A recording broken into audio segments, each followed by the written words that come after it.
nagmamasdan.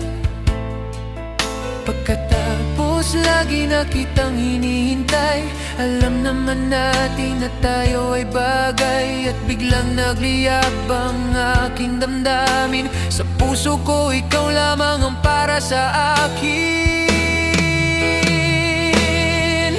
Pagkatapos natin mag-aral, isa-isa tayong umalis na. Bigla akong nawala at nagpunta na sa ibang bansa.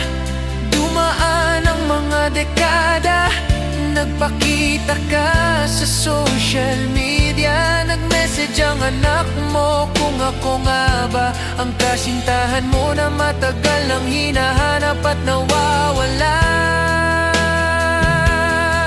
Ngayon gusto mo na akong